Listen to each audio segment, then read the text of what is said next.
Hey everybody. So for today's movie review, I'm going to talk about the new Kathryn Bigelow film Zero Dark 30. It is nominated for Best Picture right now. Um, it's kind of her second big military thriller that she's done in her career. Um, so basically, guys, Zero Dark 30 is a film where um, it's about the manhunt for Osama bin Laden shortly after 9/11. And what the film actually does is the film actually begins at 9/11, 2001, and it goes all the way until 2011, probably I think right before the film even began filming. So like right before the production of this film started, it goes all the way. It tries to do as much recent news of the hunt for Bin Laden as best as they could. And so for having probably only about a year or so to get this film made, probably based off what I saw in this film here with the recent events and everything, and from 2011, they got this thing made pretty quickly. But overall, it focuses on a woman named Maya, who's played by Jessica Chastain, and she's assigned to this Osama bin Laden case. And so basically, throughout the film, we get to see kind of how the search for Bin Laden got really crazy, kind of how there was a lot of bombings going on, kind of how Maya had to go from place to place to place, basically convincing people that he was at a certain place, and we got to get information about this person before we can go here and pursue this. And so basically, this whole film is basically how we found him, kind of how he eventually died. Um, there are some parts where they obviously had to Hollywoodize it a little bit just to make it a more interesting film, but for the most part, this is a very real film. It definitely felt like I was watching the real event. They definitely got it down right, and Bigelow probably researched this event very, very much before she pursued this on a film. It just felt and looked, and the dialogue was written very realistically. So, I have a lot of compliments about this film. So for first and foremost, guys, Jessica Chastain, who plays Maya in this film, kind of the person looking for Bin Laden the whole movie, and Mark Strong, who is kind of this guy who works for the government and is able to talk to the president, and has like the big office voice when it comes to the military.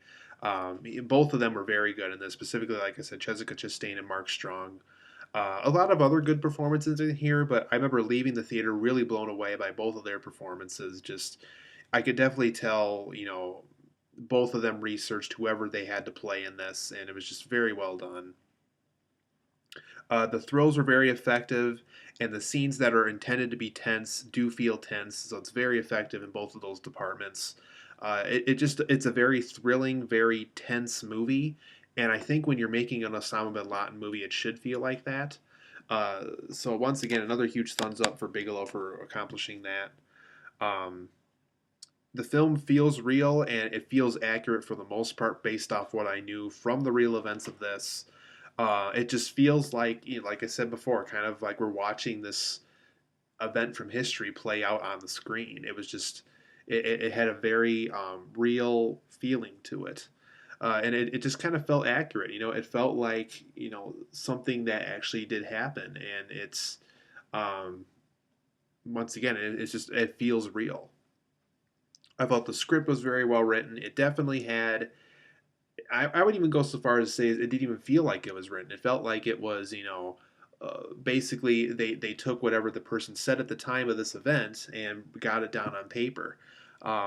It was just a very well written script. I thought they had enough military moments, enough CIA moments, kind of how Bin Laden affected this whole event, kind of his part of it in history. Um, I thought I had a healthy balance of everything you're expecting from it in the film all happened because of its 2.5 hour length. It was able to accomplish all these things that you would expect from it.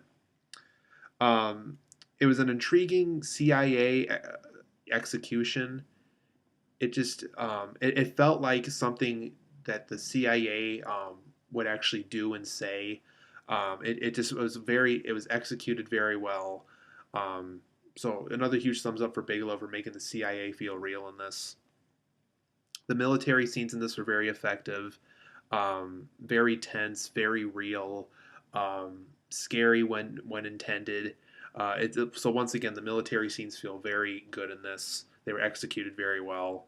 I personally like this better than The Hurt Locker. I thought this film, um, it was just an overall better film. I enjoyed watching it more. The scenes felt more tense. I felt, like I said, it felt written better because it felt so real. So, like I said, I thought this was an overall better film than The Hurt Locker. So, if this wins Best Picture, I won't be surprised because it is so good. Um, some as far as the negatives go, you guys, there were some occasional scenes in here that don't really go anywhere. Specifically near the beginnings, just like why did they do that? It really didn't happen. Nothing really happened later in the film that kind of connected with that.